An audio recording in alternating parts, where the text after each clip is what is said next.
Mesachas Rosh Hashanah, perek Beis, Mishna Gimel.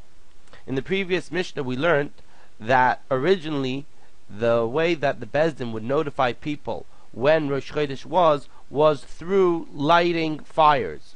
In this Mishnah we're going to learn the process of how they would light the fires, and the Mishnah is going to tell us that basically there was a pole, a long pole with a large fire on top of the pole, and we're going to learn over here the ingredients that were put into making that fire, and then what the person who did with that fire. Says the Mishnah, Ketzad, how hoyu masiyin masuos, would they light fires? How would they do it?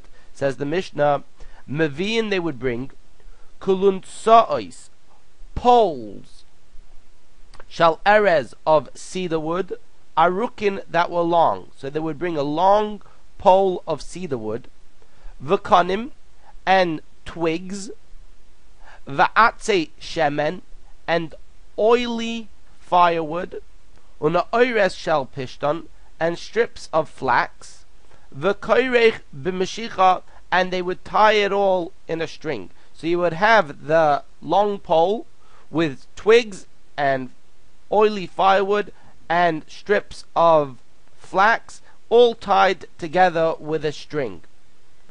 Va'oile, and a person would go up l'rosh hahar, to the top of the mountain, umatzis bahen, and would light with them as ha'or, the fire. Umoilech, he would extend the pole outwards, umevi, and then bring it back in, umaila, then he would lift it up, umayrid, and then he would lower it.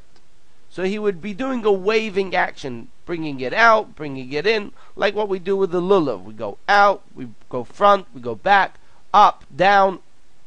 He would be doing this waving action ad, until shahu roya, that he sees es chaveroi, his friend, shahu oise kain, that he is doing the same barosh hahar hasheni, on the top of the second mountain.